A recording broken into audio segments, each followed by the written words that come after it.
South East Queensland stretches from Noosa in the Sunshine Coast to the New South Wales border and west to the Toowoomba region with 14 major river catchments. 13 dams rely on this water catchment, which feeds this entire area with living, giving waters. However, this water catchment also feeds what is considered one of Australia's most biodiverse hotspots, holding 50% of our nation's plants and animal species that rely on this clean water for their survival. Rivers act as crucial veins for the earth and primary conduits, transporting vital nutrients, primarily nitrogen, phosphorus, and carbon, from terrestrial landscapes to coastal oceans. When they join the ocean, this process drives growth of phytoplankton and algae, which forms the base of the marine food web. The southeast region is where tropical and temperate ocean waters meet. As a result, this area is also a biodiverse marine hotspot. The nutrients continue to feed marine environments via the East Australian Current. But the East Australian Current influences other major ocean currents.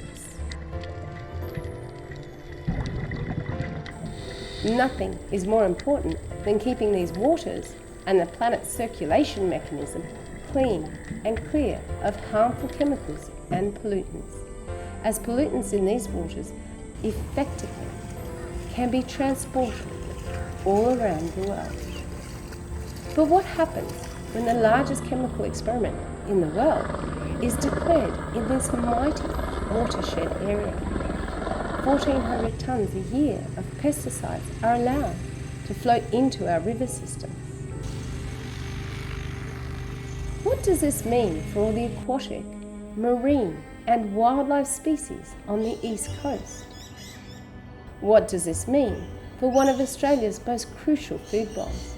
And what does this mean for the millions of people who live in this region?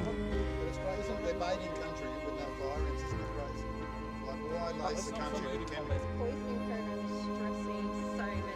We've got local farmers that are getting baited with no fire ants as well. You're stressing them out.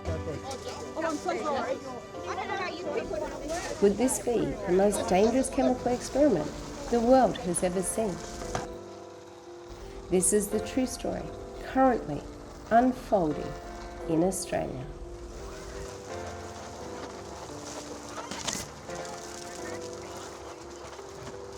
Unbelievable. You were warned many times. Do not get too close. Okay, you can be arrested for obstruct as well. Before we unfold the entirety of this chemical program, let's first explore the ecosystems that will be affected.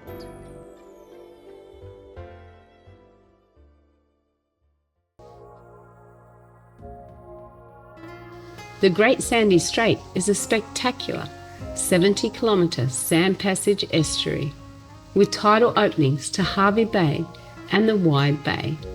This is where the Noosa River originates in the Como Escarpment near Mount Elliot in the coastal Great Sandy National Park.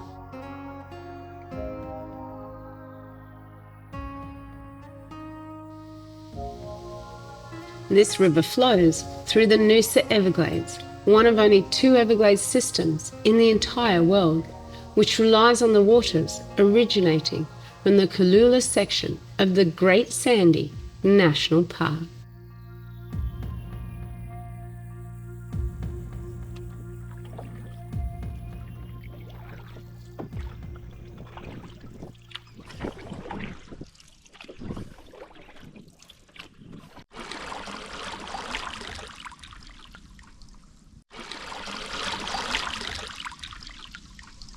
So we are at the Everglades, one of 2 Everglades systems in the entire world. We're at Noosa, so we're in Australia. The most famous is the Florida Everglades, but this is the other one that's lesser known, and look at it. Part of the beauty about this place is the incredible reflections that you get in the water as you're paddling. Like right now, I see as much of the forest in the water as I do outside the water. It's absolutely stunning.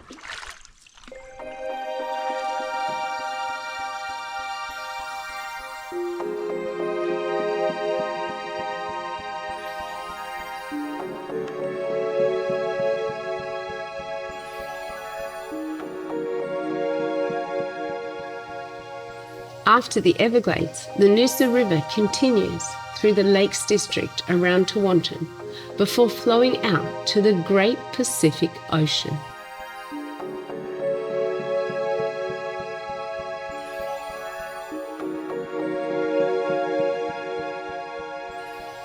The Glasshouse Mountains volcanic history is said to date back 25 million years.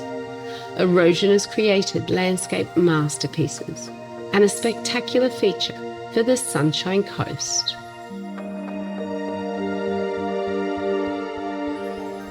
These spectacular mountains, along with the Diagula Range in northwest Brisbane, help feed the network of streams that feed the Maroochy catchment.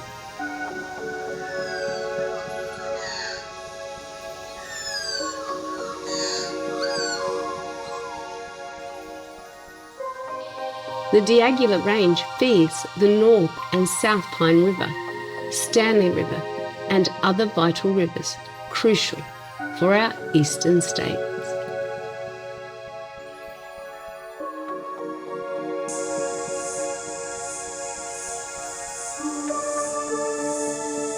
So, Dr. Washington, where are we? What is this beautiful little river? This is Sanford Valley.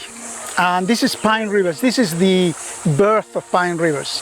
It begins a little bit further up the road at the base of Mount Glorious and it meanders all the way through up to Moreton Bay. And the Moreton Bay catchment ends up on the Great Barrier Reef. Yes. Yeah. So we've got to manage whatever comes into this river Absolutely. system is critical. Absolutely. That it's clean water. Yes. The great filter that we have on the side is all that section on the side with very dense vegetation, and that absorbs a lot of the pollution before it gets to the river.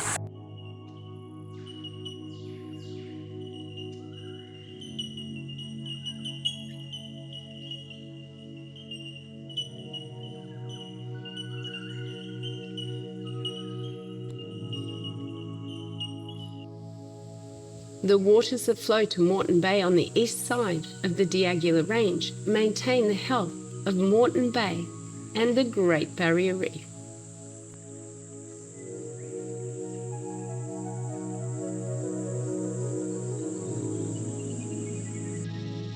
The Diagula Range is a vital water source for two major dams, Wivenhoe and Somerset. I am at Mount Glorious, and from up here it is absolutely stunning. I don't know if you can hear the loudness of the insects around me calling through these trees, but your ears just ring with life. I'm also looking over the Wivenhoe Dam. Now, this is the main drinking dam for the whole city of Brisbane, and this dam feeds millions of people. Now, to make sure that the waters flow off this incredible mountain and be clean and fresh is absolutely vital to the health of so many people, because this dam not only feeds Queensland and South East Queensland, but it filters all the way down through New South Wales and even down to Victoria.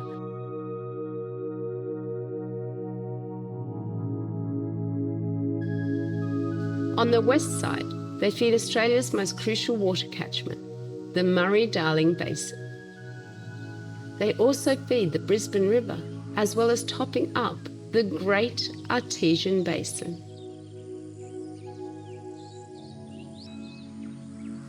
Dreamtime says the Brisbane River gained its current shape when the rainbow serpent slithered down the Great Range and along the Brisbane Valley to lay its eggs. Eventually reaching Moreton Bay, where its eggs became the people and the animals.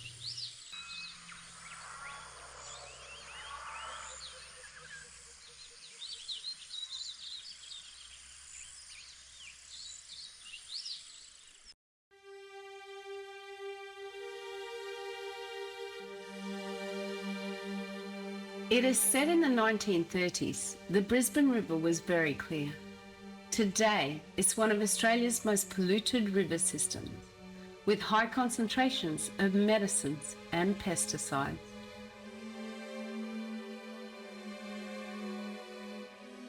The Great Range rises behind these two major cities, Brisbane and the Gold Coast, providing our watershed for the majority of the South East coast of Australia. It was announced in 2023 to 2027 that these two cities would become part of a world-first experiment to target a red ant they've now dubbed fire ant. A projected $1.2 billion project will cover 850,000 hectares of land and two of Australia's fastest growing cities. The red zone, which would require aerial baiting, meant helicopters would dump toxic chemicals into pristine environments and farmlands, forcing toxins in our soils, rivers, and through the ecosystem. I previously had been campaigning against a fipronil poisoning program in New South Wales, where they were putting fipronil out into national parks. Because I was at the Senate hearing, a few concerned residents contacted me. The helicopters literally started poisoning over houses, over the national parks, the creeks and the rivers.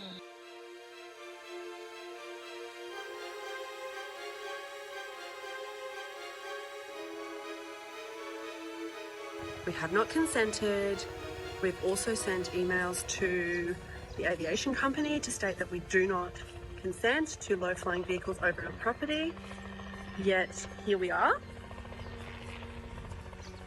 They're now flying over the boundary of our land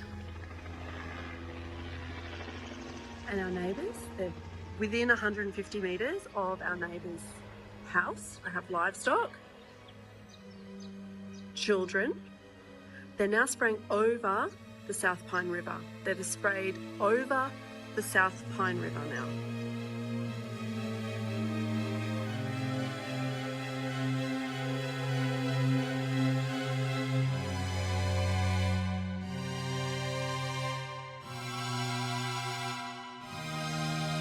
But there is actually lumps of oil actually on the water. There's loads of it. These sort of floating flat pieces of oily stuff, and we're going to get more of it tested to check the metabolites. The test results from our independent analyst, Dr. Washington Sanchez, said the levels were alarmingly high and a serious contamination event. And it wasn't just in Dawson Creek, it was in the South Pine River as well, which it had actually rained that afternoon, so a lot of the chemicals had washed away. Yeah, the levels were 81 micrograms per litre in Dawson Creek, and the upper limit should be 0.04. They had to actually dilute the samples to get the reading because it was so high. They'd never seen a reading that high. And then South Pine River, it was 3.3, I think, and that is still way above 0.04. So this is the area we collected the samples that returned 81 micrograms per mil. I came up here a week after finding those baits, and it was a mess up here. Yeah. The water had an oil slick on the top of it.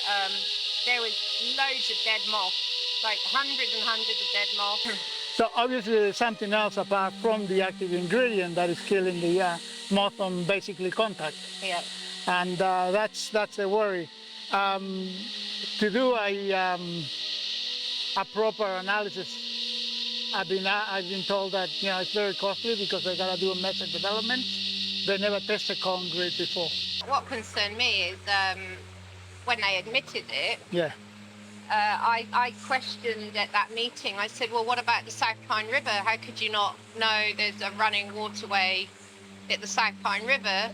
and they just said, "Oh, we don't know anything about that one." Yeah. And then when our water test results came back from It was there, yeah. it was in that river, Yeah. and I mean, I could see it. The banks were in the river. So Yeah. then when I confronted the program and said, "Look, you know, we found the same corn grits in the South Pine River. Why did you not look at that?" And they said, "Oh, how do we know that you didn't put it there?" Yeah, Like, yeah. video evidence of the helicopter actually dropping it into the South Pine River. Yeah, well, we could see it from up Mount Glorious. You could see it flying right along there and then coming back out again. And like I said, you know, at first I thought it was a rescue mission. Seriously, I mean, you know, it's incredible that they can get away with this. The two main ingredients they use in the concrete are pyroproxyfen and S-methoprene. Then there is other products that use. Indoxacarb contains fluorine, right? And what's interesting about this one is lipophilic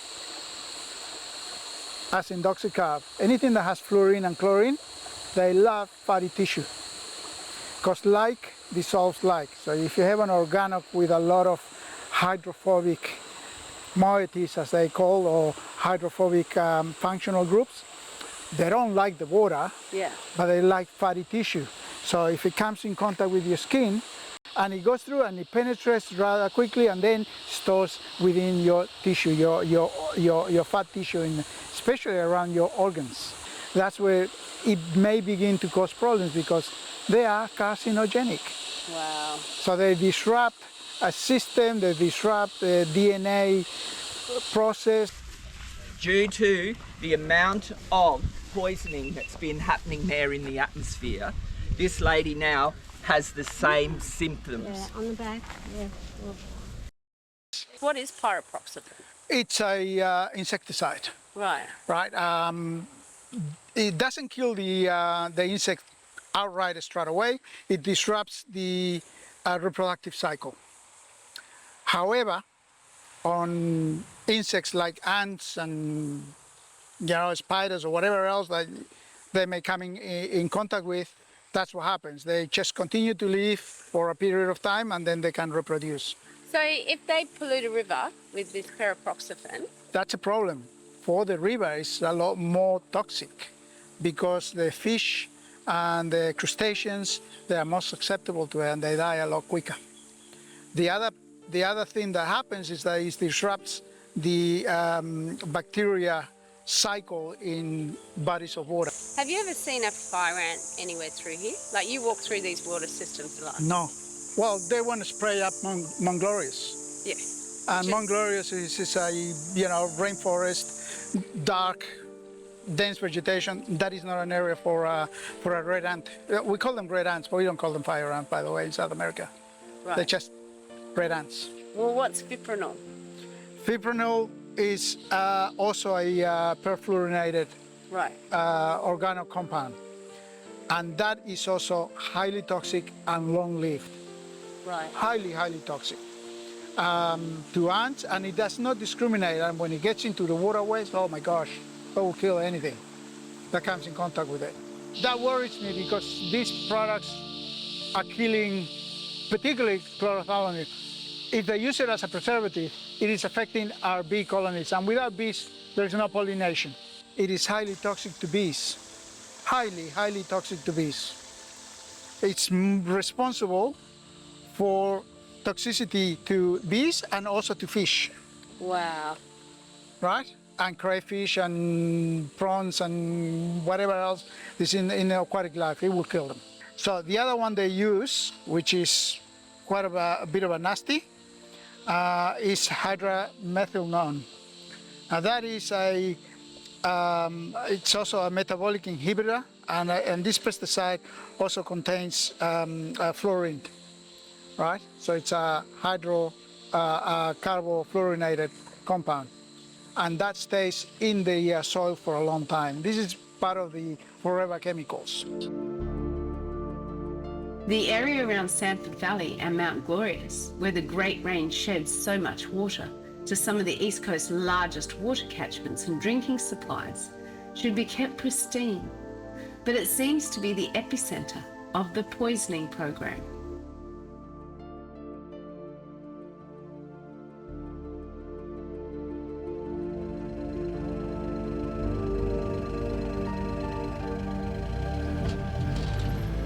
guys realise that you're putting this stuff into...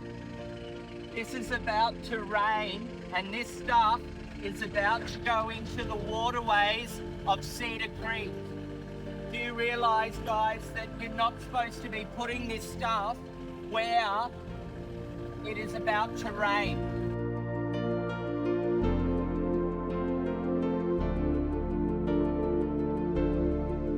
We've just arrived at a property in Closeburn, and the fire ant people have just been here, and there's all these bits of little corn grits in this water here.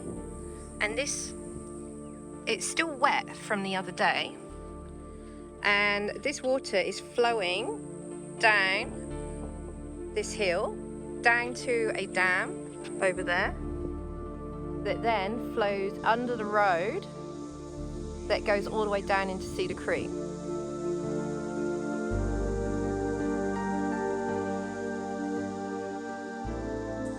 Where we're standing right now is a very pristine part of Cedar Creek. Just behind me here is a platypus bowl where platypus play every afternoon that I get to see them. They may play all day, but I see them at 4 o'clock and 4:30 in the afternoon. It is a very special breeding place for platypus. There's a lot of species that wander along this creek line because it is very private and the public find it very difficult to get to it. So where you are looking at this beautiful waterway, it's only 500 to 600 metres away from where the fire ant eradication program have been distributing what I call a poison, which will run through the waterways into this pristine creek. And from what I can imagine, I'm not a scientist, but I truly believe that they're poisoning our waterways.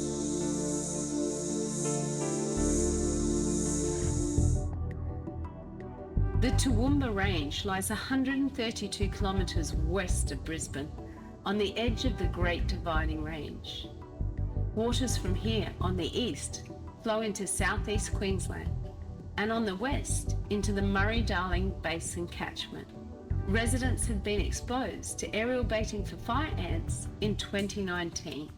So to understand the effects these toxins have had previously and why we're not using non-lethal remedies, I caught up with Trevor Hold. What we're trying to achieve is actually treat fire ants.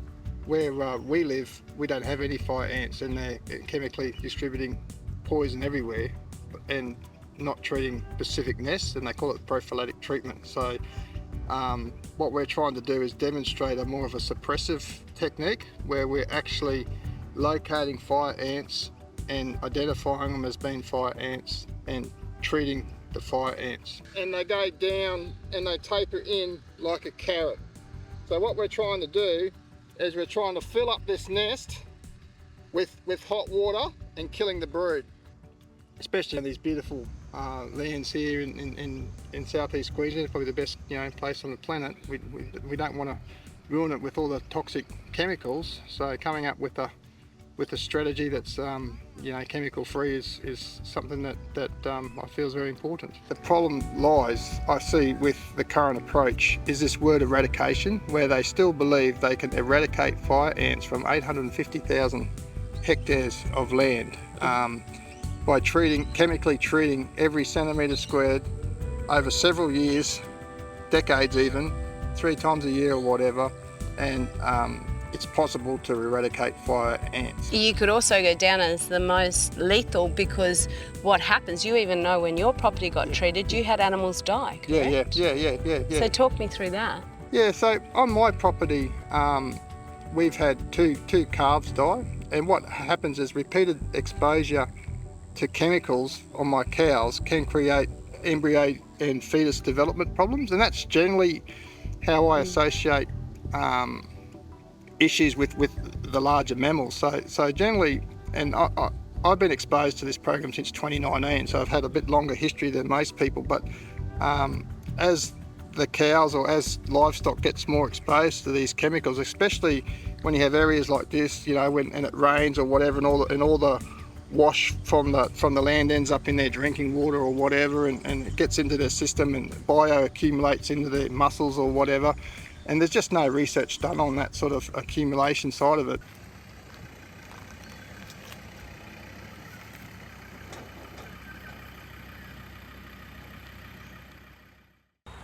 So here we are at a property not far from Logan, and she's got some fire ant nests. They don't seem to be bothering anything. They're quite harmless actually, unless you disturb them. Definitely walking around this paddock without feeling too intimidated. It wasn't that deep, and that's why it's very hard to tell. Depends on the soil type as well, and this and that, but yeah, so that's you can see that wasn't a very big, deep nest. It didn't take that long to flood that one. So yeah, not that deep. And in other areas where there are no fire ants, we're getting bombarded by toxic chemicals, and there's teams of 20 or 30 people coming through. So This is exciting. How do you feel? Yeah, they feel great. Yeah. Good man, It's isn't it? it's finally good to have a man that understands.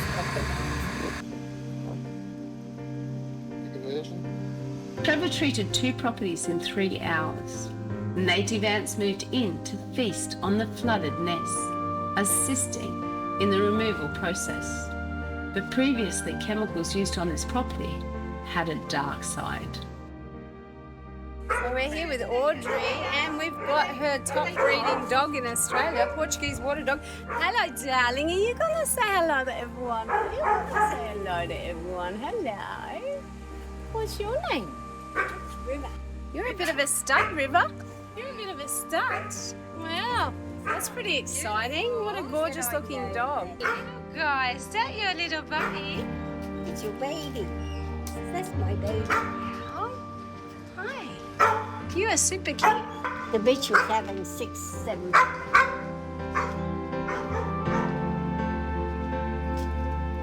And when she had them, she absorbed them because we were spraying too much poison and sugar on the place. Audrey said they had 6 puppies to be born in the ultrasound, and Yeah, they all got absorbed except this one. And it was after all the fire ant baits, the poison bait, the corn grits that they put everywhere. And were the dogs walking on the ground where the baits were? No, No, but they had just in the wall. yeah. That's my new dog.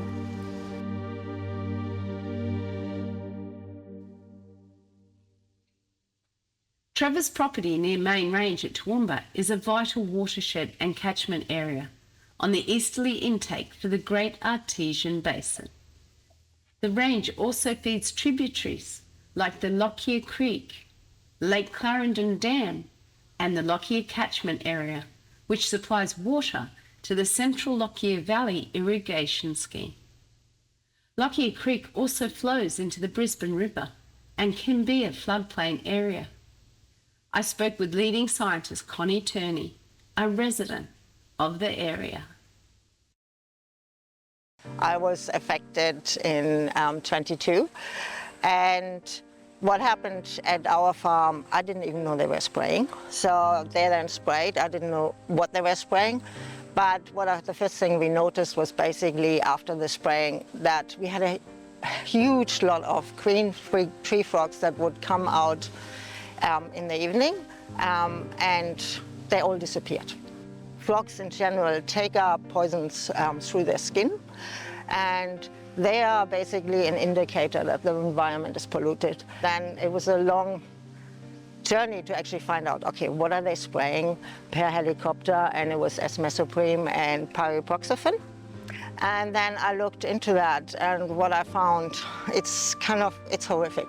Like the green frogs didn't all die at once, it was just over time, all of a sudden you notice there were no more green tree frogs. What is the concentration in a puddle? What is the concentration in a little pond, stagnant pond that is not flowing? And what is the concentration after the rain when it falls and you get their little puddles in their flower pots? And this is where the animals drink from and where frogs basically lay their eggs. Bees and all kinds of animals. And also vertebrates, like mammals. When they did studies with chicken, They actually fed them their growth regulator, so both these esmesoprene and pyriproxyfen that get sprayed by helicopter. They found out that it's not just going through them, but it stays in the tissue. It stays in the tissue of fish, we know, in the adipose tissue. It stays in chicken, it stays in the tissue as well. It gets collected in the eggs. In cattle, they did some study with 2 cattle, and it turns out that, again, it stays in the tissue and it goes into the milk. And that is a real worry. That means it's actually bioaccumulative. And bioaccumulative has a major effect. That means that you're not just getting the bait, but through eating your prey as an animal, you actually get more.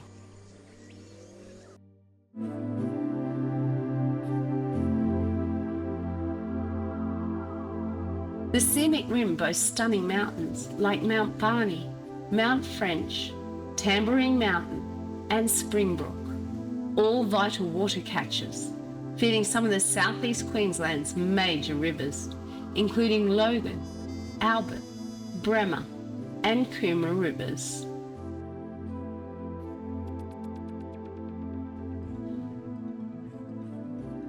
The Bremer River catchment flows through the scenic rim in Ipswich with vital tributaries like Reynolds Creek, which is the main water source for the Mulgra Dam. Residents on Reynolds Creek have received years of aerial baiting. In 2020, this baiting would prove deadly. Live in the Boona area. I've been here a little over 5 years now. When my wife and I first moved here, and as I said, we wanted to be kind of self-sufficient, and we were raising sheep and chickens and bees. Shortly after we arrived here, I'm doing repairs to the chook shed. I'm up on the roof, and we'd given approval for the aerial spraying. Anyway, a chopper comes over, and it's low. I mean, you know, whoomp, whoomp, whoomp, whoomp. I'm ex-military, so I've had lots of experience with low-flying helicopters. But the thing is, he came right over the top of me, and I was sitting on the chook shed, on the roof of the chook shed at the time, and the pellets that he was spraying were pattering down on the tin all around me. That didn't worry me. I was more concerned that maybe he might break a branch through the downdraft, and that might hit me.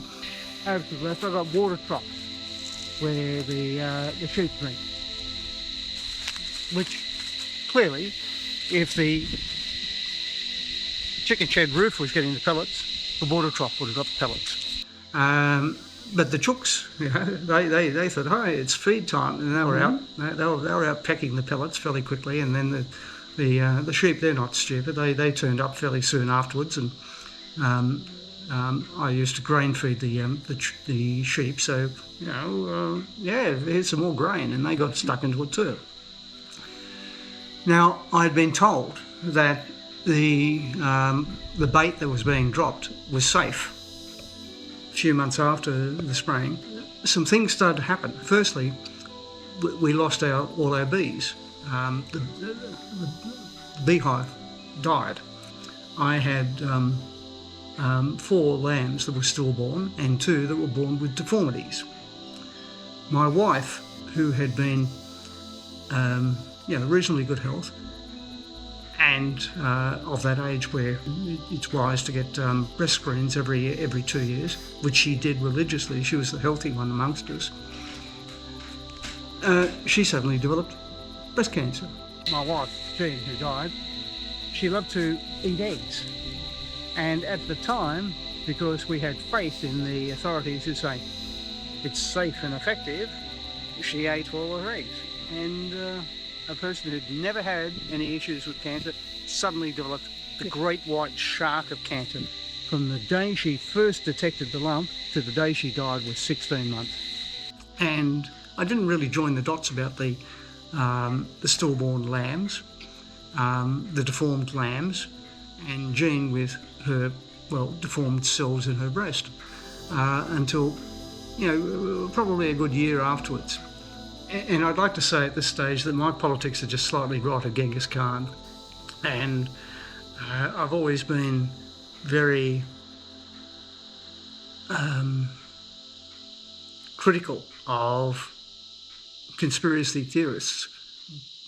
But I'll have to say, how can an authority, an organisation, a government, keep doing the same thing over and over and over again, which doesn't work? They've done it a few times over the years, but this last time I said definitely no. And despite me saying that, they did it anyway. The helicopter was coming straight up my property to my western boundary, doing a U-turn, going back down to my eastern boundary, doing a U-turn and coming up, and he was spraying the whole time. I had specifically requested that they did not do this, and then they've gone ahead and done it anyway. Clearly someone's making a lot of money out of this, $1.2 billion worth.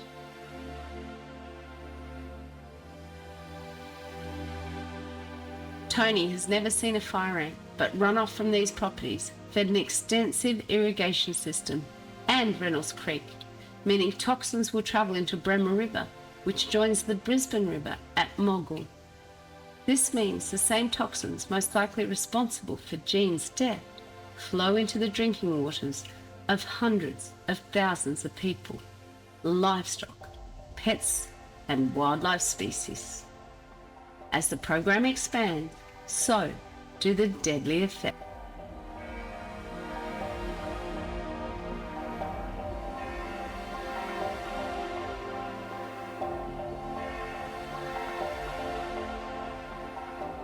Flying Fox Creek originates in the Beachmont area before joining the Coomera River, one of the Gold Coast's major rivers. Residents here have also been aerial targeted, and the stories start sounding familiar.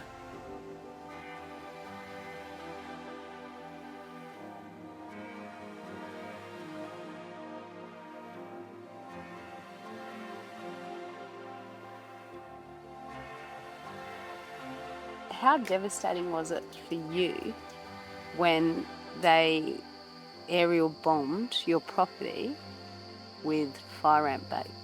There's no fire ants here, and there never has been, but we have a very special ecosystem here.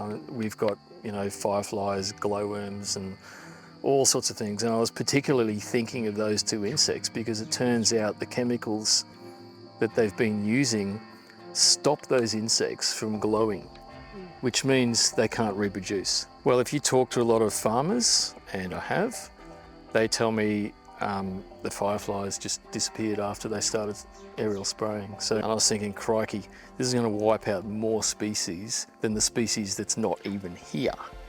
And if they are here, the fire ants only set up camp out in open sunny areas because they need the infrared heat from the sun for the eggs to reproduce. So that makes it interesting to understand why they're bombing our rainforests and our mountains first. That's the red zone. We have extremely valuable spring water here. So the water really, it enters a cycle through rain or spring water. But I was particularly compelled to protect this land because I realised if I didn't, nobody else is going to do it, and I no longer trusted these guys. I mean, most of the science that they threw at me just didn't even make any sense. And as you well and truly know, the safety data sheets and the permits, etc., for these chemicals specifically tell you it's ridiculously toxic to water. Don't go near it. And what are they doing? Dropping it from the chopper. I hesitate to say this, just reminds me of wartime when chemicals were being dropped from the air. When I took the fire ant team to the Supreme Court last year, I certainly wasn't trying to stir up any trouble. I wasn't trying to stop them or anything like that. I just said, would you mind telling me that this is safe before you come here? And I just said, could you hit the pause button on this until these guys can show me that all these rare species, some of which are critically endangered on this place, are safe from this prophylactic treatment. And I didn't really get a straight answer at all, but they were given an undertaking from the Supreme Court of Queensland to seriously consider my concerns. Whilst we were sitting in court in Brisbane, a huge amount of toxic chemical turned up in our spring water here at home while I was sitting in court. In fact, we didn't realise for 2 or 3 days afterwards. And this is where a line was crossed, because I contacted everyone from the council to the EPA to you name it, even the police. And I said, we've got dead cane toads. Locally, there were some young horses that died because they lack the renal ability to metabolite. They're very, very, very touchy to chemicals. We had all of our ducks died. We lost some of the geese. The only reason the other geese survived is because they wouldn't go near the water and they shot through elsewhere and started drinking dew off the leaves in the morning. We had a horse that went into renal failure because she refused to drink the water. I was extremely concerned that none of the authorities, so I was on my knees begging them, like, this is a major environmental disaster here that normally would be on the front page of the news, right? Long story short, I identified the chemical as chlorothalonil, and it's nasty stuff, right? And it made me realise that it wasn't just a little bucket of chemical. We're talking about, I'm going to say, thousands of litres of industrial concentrate.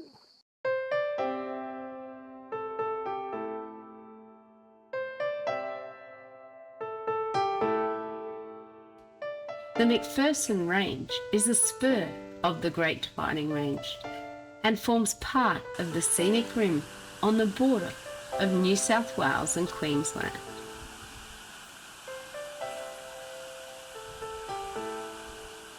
This entire area is an epicentre of life and crucial to protect the biodiversity of nature in Australia, which is rapidly shrinking. The border ranges behind the Gold Coast and northern New South Wales provide a flow into the Gondwana River, which is another major river that joins the Darling River system catchment. Our waterways are so intricately connected that polluting these systems in Queensland or northern New South Wales will have disastrous effects for our entire water supply in Australia.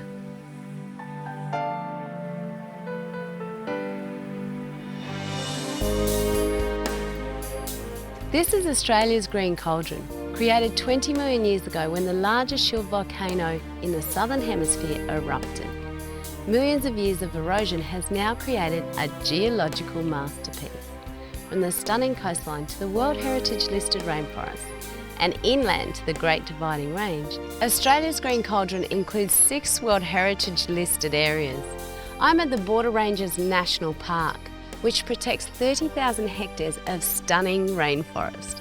This is crucial habitat for species like frogs, birds, snakes and marsupials. And also you've got these ancient Gondwana rainforests that are vital for the health of our planet.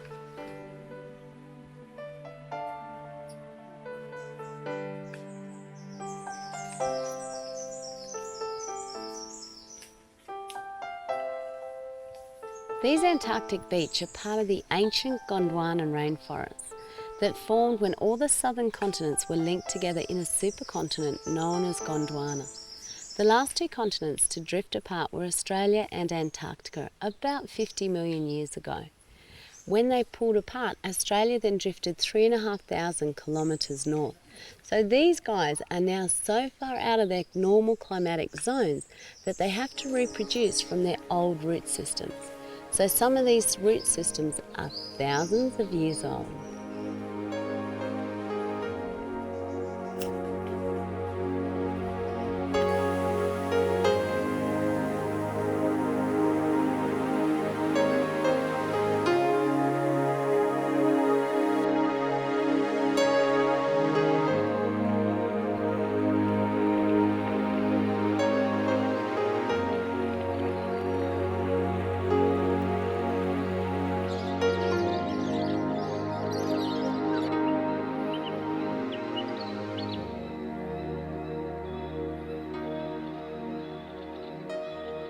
So tell me where this incredible scene fits into Australia's Green Cauldron.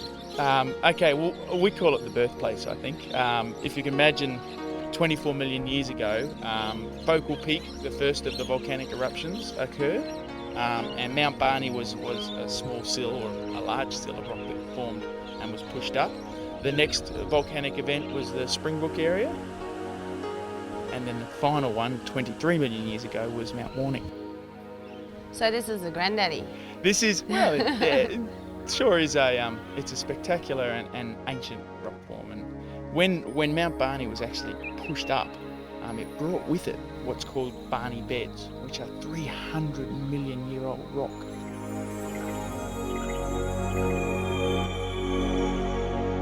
When the Mount Warning volcano erupted 20 million years ago, forest covered most of Australia. As it drifted north, it continued to dry out, and many of the rainforests disappeared. But the altitude and topography of the crater protected this ecosystem, similar to the Daintree.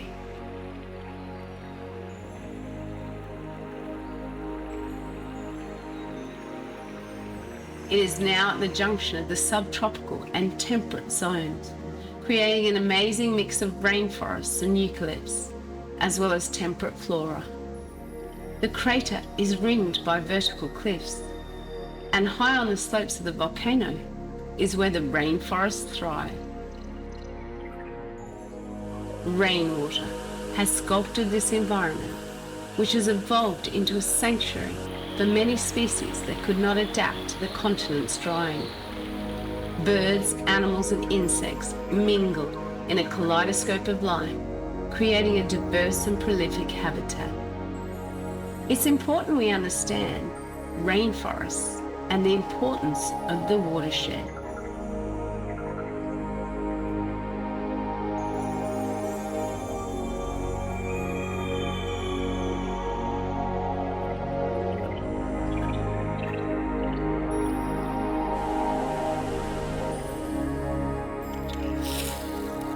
One of the amazing things about the rainforest is the way it recycles everything. The trees drop their leaves onto the ground. This leaf litter gives nutrients to the soil and in turn helps all the trees to grow. The constant bulk of plant life is constantly growing, dying, and being recycled into the ground by fungi and insects who maintain the health of this ecosystem. These, along with ground-level microbes, play roles we fail to understand, providing a food source for many species who in turn maintain the forests. Ground diggers, pollinators, birds, all provide roles far beyond the services man can provide for the forests.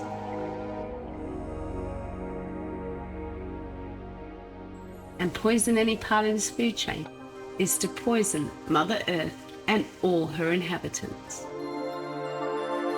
While some animals may fear the snakes who slither quietly through the forest, a much more silent threat for this entire ecosystem is looming.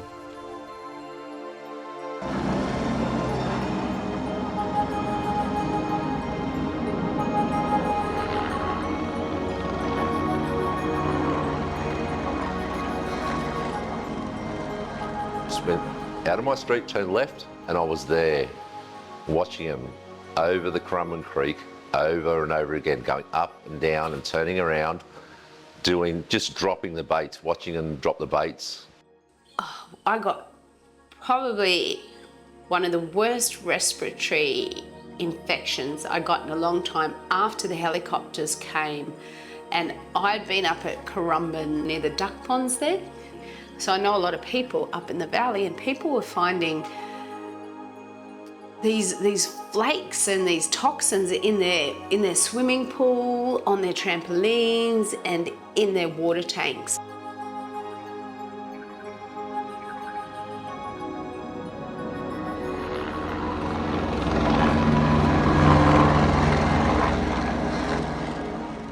Many people that I talked to also had this respiratory illness, and I know 100% it was directly from the toxins after the chemicals. Many countries around the world have banned some of the substances that the teams are using, and the more we learn about them, the more we realise there is massive amounts of research out there showing that the chemicals that they're using are deadly. On the chemical leaflets, it says that it will go through the respiratory system, so you can take these poisons up to the respiratory system.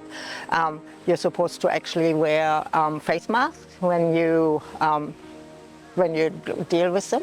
We're in an area that's always wet, and what I don't want to happen is lose, especially in Currumbin, lose our platypuses, lose the life that's in the creek.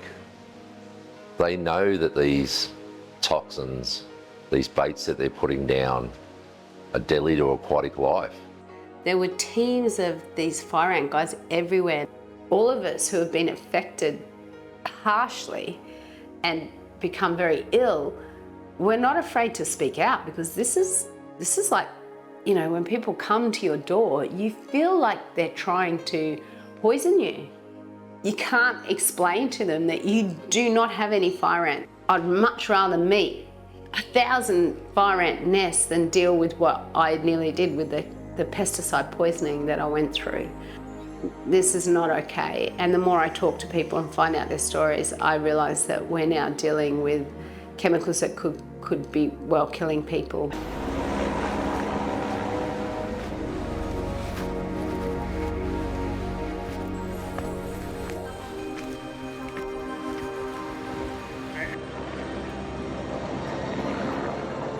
Got so bad at one point when the helicopters were flying and there were hundreds and hundreds of these people just all around our city.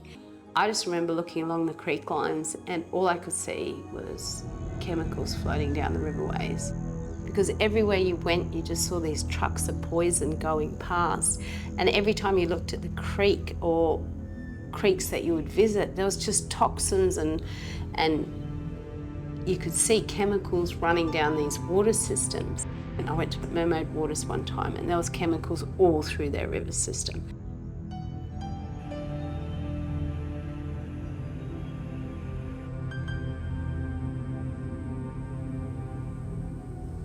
Iconic rivers like Tweed Heads, Currumbin, Tullabudgera and the Nerang River were carrying toxic pesticides, released from both the fire ant program and councils, as our addiction to chemicals reached an all-time high. So the first time I got very sick from the pesticides, we had a team of fire ant workers at a place we call the Pirate Park, which is the entrance of the creek to the ocean at Palm Beach. And there was teams of about 25 of them this one day when we turned up. So we asked them what they were doing and they said that they were treating for fire ants. We know this place, we come here every day. We can guarantee you that no one's ever had a problem with any of these ants, nor even seen one. And they had these young workers, and when we asked them about the chemicals, they had no idea what they were using, they had no idea what they were spreading, and they just did what they were told. And we kept going. So we took our dogs down to the beach and we went for a swim. And in the following week, so many people got absolutely ill, including myself. I was desperately ill for over 3 days. It felt like I'd been poisoned. And this is quite a big creek system. So to have the pesticides at that magnitude at that creek just shows how toxic they can really be. Because the day after they put the poisons down, it rained. And how do you feel at the moment with all this fire ant? Oh, it makes me angry. I think it's obviously a poison, and I mean, I am convinced that my dog was affected by swimming in the water here in Currumbin. There's a few places we swim, and down here at the dog beach. I mean, previously he'd never really got sick. Nothing had changed in his diet, nothing had changed in his routine. He was violently ill, just vomiting, diarrhea, couldn't move, became listless. It was horrific. So here I am at the entrance to Currumbin Creek. This is known as the Pirate Park, kids' playground over there, and this is a beautiful lagoon where we swim, and I just love it down here because it's a perfect environment. But I can already feel there's some chemicals in the air, and you can already see there's some suds along this line here.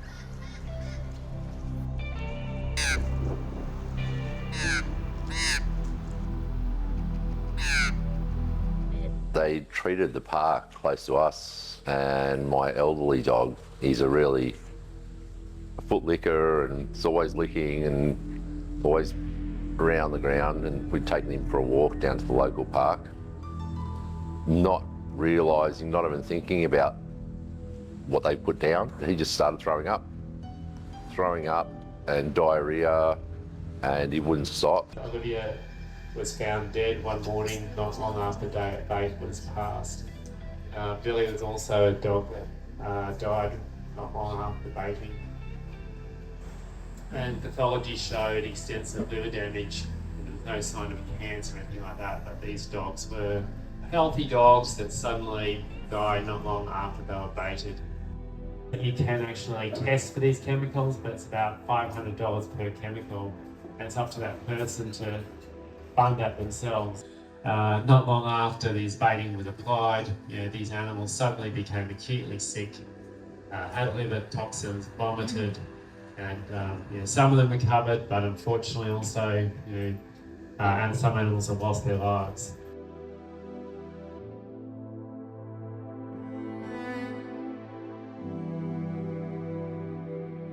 As soon as they started baiting around our area, I noticed almost instantaneously that the lorikeets that I have every day, I have these beautiful lorikeets that come to my balcony, and I enjoy watching them. They're just the most beautiful birds, and we always have chats to them, and we really know them quite personally because I've lived with them for so many years. And then as soon as they started this fire ant baiting, they would fly to my balcony and they'd just be pulling out their feathers. Like they just got, it was like they were really itchy, and I know that people around me were getting really bad skin irritations as well. And I'd watch them, they'd do our schools where the kids play while they're on holidays, and they'd do our sporting fields. I saw them on the sporting field, so I rushed home to get my camera. And when I returned, there was a whole flock of corellas eating the bait.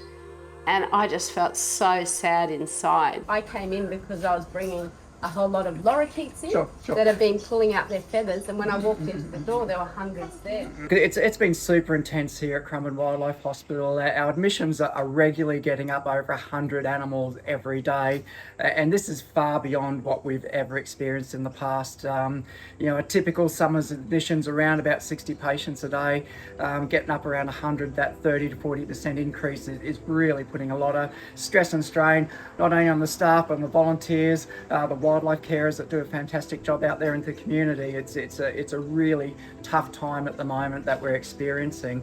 What we're seeing is massive increases in lorikeets and in flying foxes coming into the hospital that seems to be all linked to paralysis syndrome that we don't really have answers on exactly what's underpinning that and what's causing that, but we're talking we're an extra 30 to 40% busier than we've ever been, in the history of Currumbin Wildlife Hospital. So something that does seem to be consistent is it's related to wet weather. So when we have wet weather, like we've had a very wet summer this year, there's always a lot more of these paralysis syndrome, lorikeets and flying foxes coming through. Pyriproxyfen, for example, in animals affects the liver. And if you have liver toxicity, that can have major effects on the rest of your body. You're basically shutting down. Well, interestingly enough, because I'm part of this experiment, because I'm in a red zone in Currumbin, same zone as where the lorikeets visit every day for their meals. Now, when they did the helicopter spray and when I swum, I got immediately sick. I went straight to a naturopath. She said I'm hemorrhaging from pesticide poisoning and internally, and she gave me a complete detox to get all my liver done straight away. So to me, I'm living proof. Esmetaprine they spraying 4 times a year over several years, and pyriproxyfen they're spraying 6 times a year. And this is in the main season, in the rainy season, when all the frogs breed. So it's detrimental to frogs. We know it deforms frogs, and it seems to also kill the larvae. Ants. Now, they say it's only for the fire ants. Well, that is totally wrong.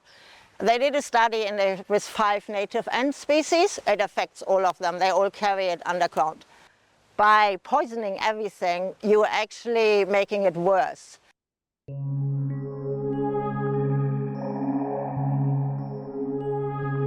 Honeybees are very important to us, even though they're from Europe. They basically provide us with honey, which is great, but they also provide pollination, and they pollinate basically every type of food that we're used to. Avocados, all your stone fruit, apples. Maybe 15, 20 people have told me they have lost their honeybees after the fire ant teams have gone out there. And there was some around Currumbin Valley where we're talking now. An older gentleman lost 15, 20 hives, and he explained that a lot of the fire ant poisons were landing on top of flowers, and he was videoing a bee on the flower that the poison was on. So all the bee has to do is come in contact with that poison, and it wipes out the whole colony. Wiped out, we need other pollinators, and the pollinators we need are the native pollinators. And it just happens that we've got 2,000 different native pollinators. Most of them live under the ground, so they're ground nesting bees. The poisons they're using are endocrine disruptors, and that means they affect fertility. So that's for mammals as well. And so what we're going to see as well is, the fertility of all creatures drop, including people, because all of those poisons end up in our water system. And in Brazil, they use that same chemical to target mosquitoes, and it ended up in their water system, and then they had a huge amount of Brazilians were having deformed kids. Scientists that we can contact are saying, what? They're poisoning over canopy, they're poisoning where there's no fire ants, where there's been no environmental impact study, there's been no risk assessment. They're saying there's figures of $2 billion are at risk. Our risks are priceless. Not only the fundamental side of things, where we've got the loss of food from lack of pollination, which could be valued at $80 billion. Well, I think that's what they say pollination creates in Australia. What about the cost of people not being able to have organic food in their own veggie patches, the quality of life, and the fact that the program, in their own estimates, isn't even likely to work, and the crash of the whole ecosystem.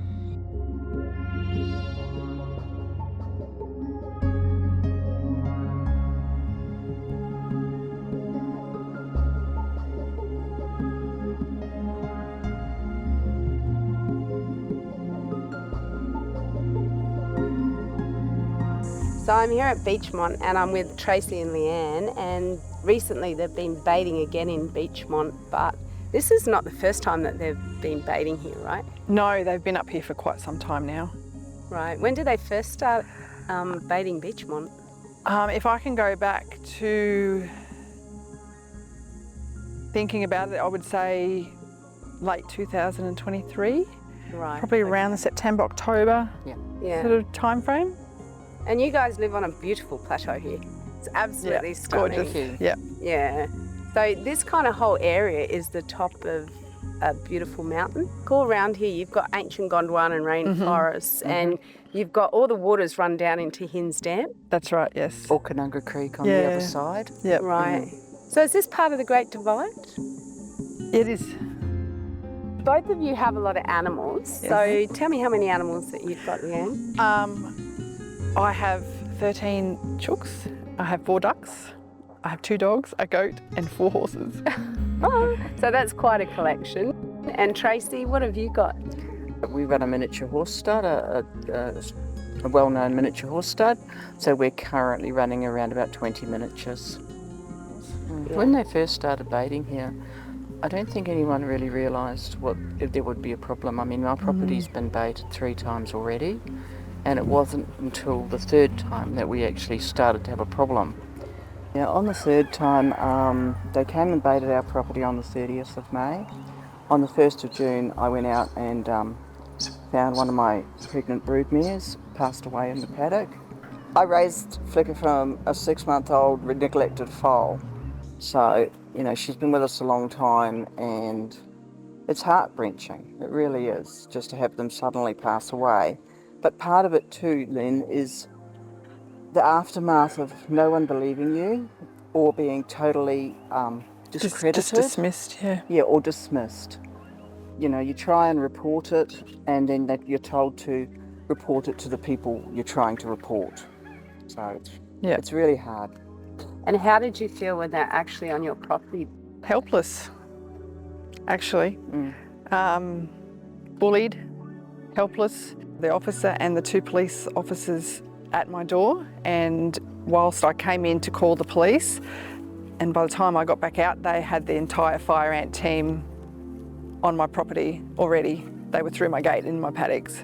8 men and 1 woman who I didn't know was a female until they were leaving. So I assumed I had 9 men on my property against my will, doing something that I didn't want done, and I felt helpless in protecting my animals and the home that we've worked so hard to build.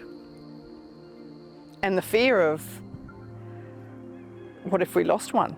Because they're not just pets or livestock, they're our family. We feel about them the same way people feel about their children.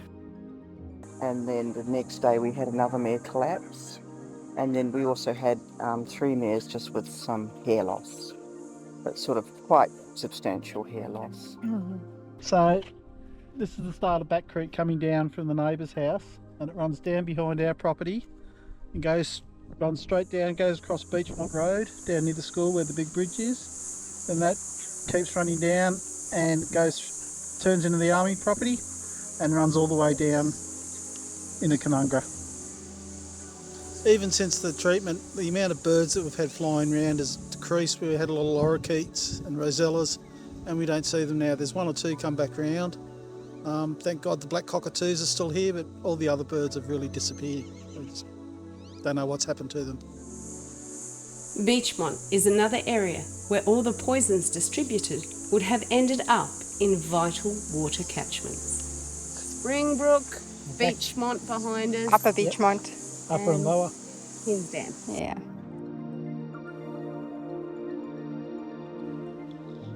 The runoff effects of constant baiting was being ignored, and people silenced into submission.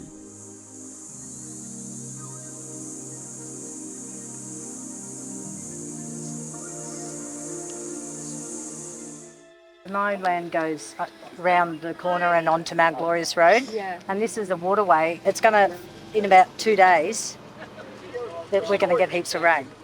And that is the natural waterway. It comes right through here and goes into the Strathbone Creek. So we've got a creek on the bottom of our property too. We've been aerial baited 4 times, ground baited once. So we've been treated 5 times already. Oh, really? So it's not something that we've really been able to avoid. But I've got pictures of our creek before and after last year. So our creek is pretty much a rock creek. And it's just crystal clear water and has been like that for a decade. During the aerial baiting, it looked like sludge. And after each aerial baiting, it would just get worse and worse. You wouldn't stick your toe in it. My dog used to swim in there. I wouldn't, you know, it's just disgusting. Yeah. Grass anymore. And now I've got a 9-year-old son.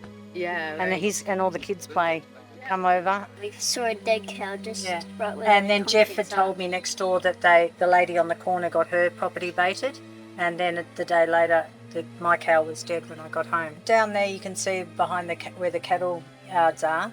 That's my bore and my drinking water and our bathing water, and all this water, there's an underground spring through here, so the water comes all through there and straight underground to my bore. My bore is 18 metres down. This water through here comes from Mount Nebo, That's Mount Glorious, just that one there. And when the floods come through, it comes up. So a lot of water comes through here, or they did go through there and bait. So next time the rain comes in the next couple of days, I'm sure it's all going to wash down into the creek. I told them details of our reasonable excuse and all our medical grounds and our conditions, not dismissed, didn't want to hear about it. And, you know, the doctor is saying Lewis here is one major event from a lung transplant. So we don't have fire ants in our suburb on our property or the neighboring suburbs. But it's interesting also that all of these refusals and police and bullying tactics are happening on properties without fire ants. This property that is behind us, right here, is the property where someone was arrested because her reasonable excuse wasn't good enough. She was extremely polite. In fact, I was absolutely amazed at how polite she was under the circumstances. As abiding citizens, we just want this to be re-looked at. This whole program needs to be readdressed. Correct. Thank you. Yeah.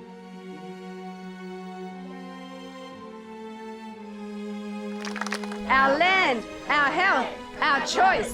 Our land, our health, our choice. Our land, our health, our choice. They haven't been treated, but there's airborne pollution, right? Because once they spray it, it sits there until the rain washes out to the sea. Yeah? Yeah, and on the back it's like that. Oh, we've been beekeepers for 8 years. We have never lost a beehive. We lost 11 beehives. My neighbour lost 16 beehives after they poisoned his land and aerial baited his property. His neighbour lost 2 beehives the week after they poisoned his land. Just simply their psychological well-being. And I had a police officer knock on my door with his hand on either his gun or his taser, because I've never encountered police before. Before they sent me the message, said you're going to be aerial sprayed. I said no, I don't want to be. They then sprayed. It was the aerial unit ringing me for whatever reason, I don't know. But then I tried to call that number back straight away. Call can't be connected. So they can call you, but you cannot call them. So they have a secret society going on. They do not want to hear from you. So this has got to end, and it's got to end now. There's got to be a full inquiry into what the hell is going on, where the money's getting spent, and who's taking it, and why. It's like that song, isn't 19, it? yeah. And the choppers chill you to the bone. I just keep thinking of the movie Apocalypse Now with the helicopter scene, right? Yeah, exactly. At the beachhead. Yeah. And it's like that's how I feel, and I feel like a Vietnam vet after living the through last this. couple of years. Yeah. Every time I hear a plane now, my skin crawls. Yeah.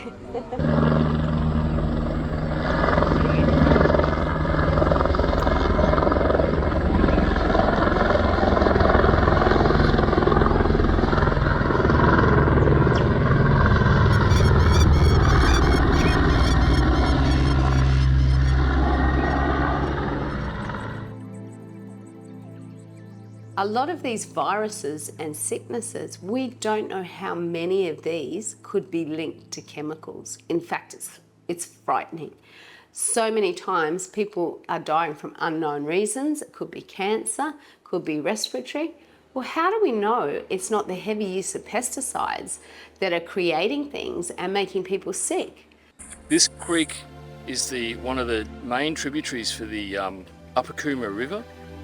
And the chopper's dropping pellets straight over the top of the creek.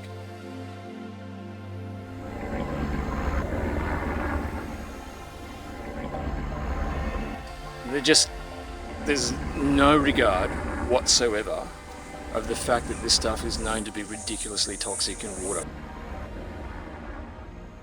I think anyone would be concerned about this, and if they're not, they should be.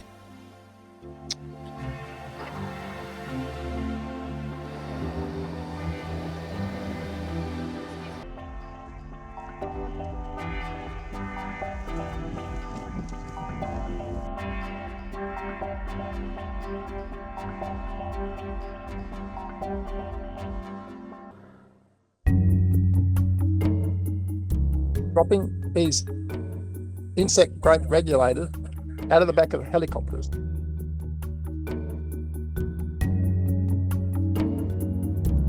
So what happens if, just say you had this beautiful farm here, it's all organic, what happens if pesticides get within this environment? Well, it would damage the good beneficials because they're broad spectrum insecticides. They kill not only the bad insects but the good insects. So the beauty about the native bee is that they are so tiny that they are the bees you need to pollinate a lot of your flowers, because the custard apple has such a tight flower that the European honeybee can't get in and pollinate it. So we've got a very healthy colony of native bees. They'll only fly up to probably 300 metres, whereas the European honeybee will fly 5 kilometres to harvest its food.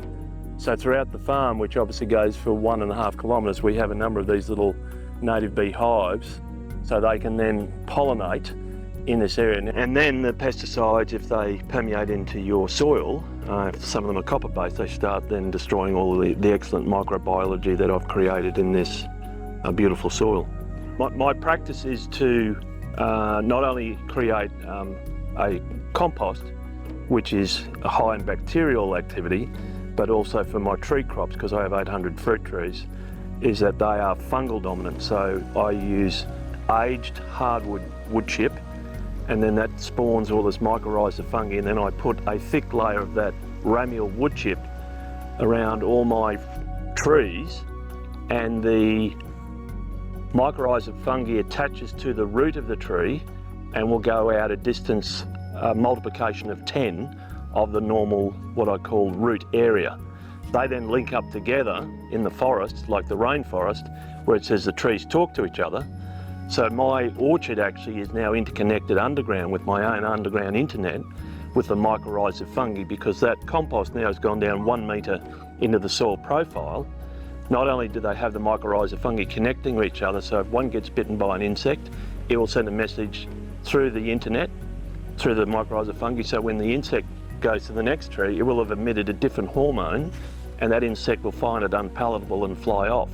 Same, if this tree's struggling for water and nutrient, it'll send a message out to all its other trees, and they will send nutrient and water through the mycorrhiza fungi. So I call it the underground internet. So clearly, if you put any chemical on top of that wonderful natural process, that will kill that very, very valuable mycorrhiza fungi and all that microbiological activity in the top layer of the soil. So the average Australian agricultural soils have less than 2% organic matter. This soil that I'm holding in my hands is 10%. That brings in worms, conditions the soil, and as I said, soil with compost or a high organic matter in its profile holds 9 times the volume of water than soil without organic matter. That means if they put every square inch of this organophosphate, even if they're doing organophosphates, that means that all our microbial soils in our rainforest and on these farms, or even just in bushland or wetlands, that microbial function can be altered. It's such a delicate natural balance of that microbiology with all that organic matter falling down every year, and I'm effectively recreating the forest floor in a rainforest, because the fruit trees I grow, avocados, are a rainforest tree. So to let them grow in the most suitable conditions, I recreate rainforest soil. Any spraying of chemicals in rainforest trees, ipso facto, will have an effect on the microbiology, which will have effect on their roots, and I think will be detrimental to those trees, because they have such a fine, delicate balance of healthy mycorrhiza fungi and microbiology where they're all interconnected. Those chemicals will then kill, I would say, those interconnections between the trees.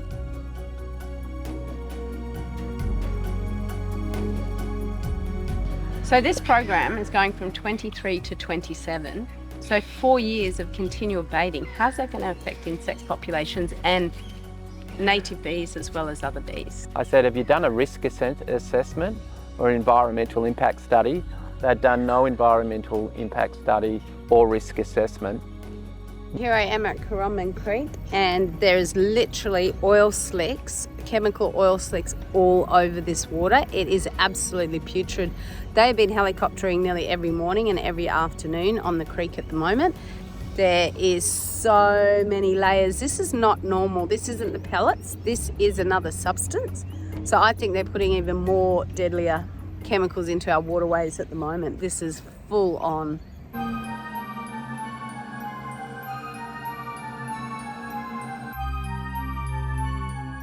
So welcome to Australia. It has some of the most beautiful beaches in the world, and we're at the Gold Coast, famous for its tourist beaches.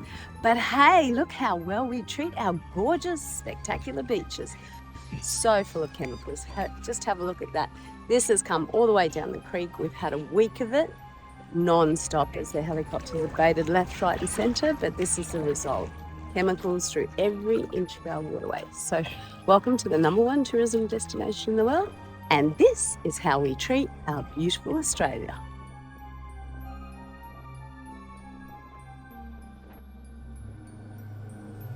Incoming was the final ingredient required for a major ecosystem disaster, Cyclone Alfred.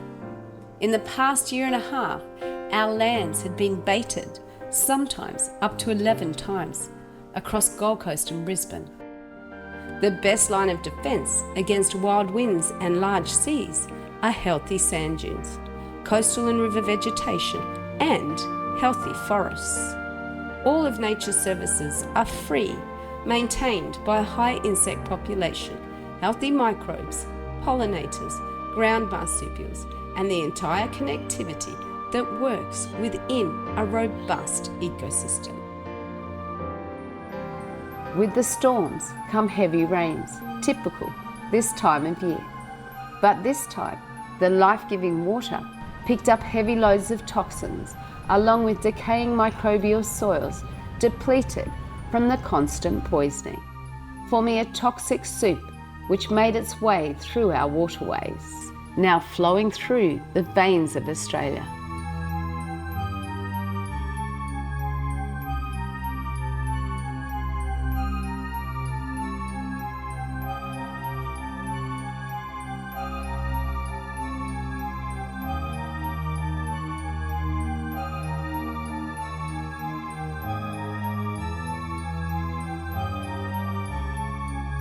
But the magical rivers carved out by the mythical serpent along the Great Dividing Range don't always flow directly to the sea, but meander throughout our ecosystems into the East Coast major rivers, including the largest river, the Murray-Darling Basin catchment, and the Great Artesian Basin.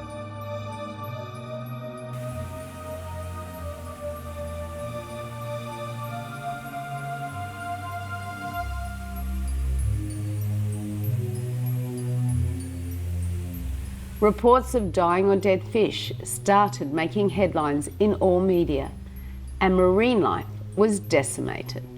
Some of the worst affected areas were where flood waters created new pathways, then receded, leaving marine life trapped in harmful waters, which became more toxic without flow.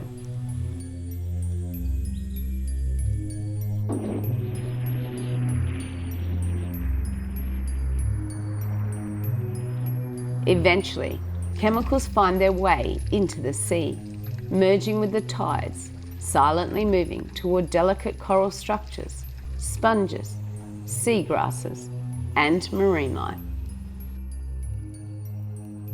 While scientists scratch their heads in wonder, the bioaccumulation of the consequence of the poisoning program was in full effect.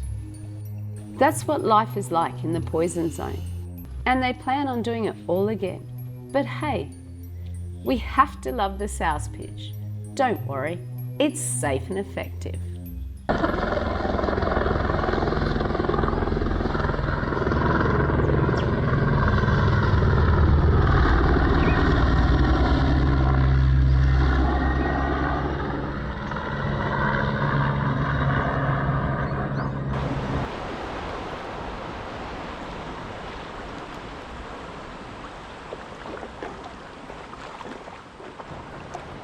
These are the living waters, the essences of our rivers that run deep through our planet like the veins run through our body. Keeping these rivers clean and clear and beautiful is the essence of life. To pollute these river systems is to pollute our own bodies. Living, breathing, beautiful water.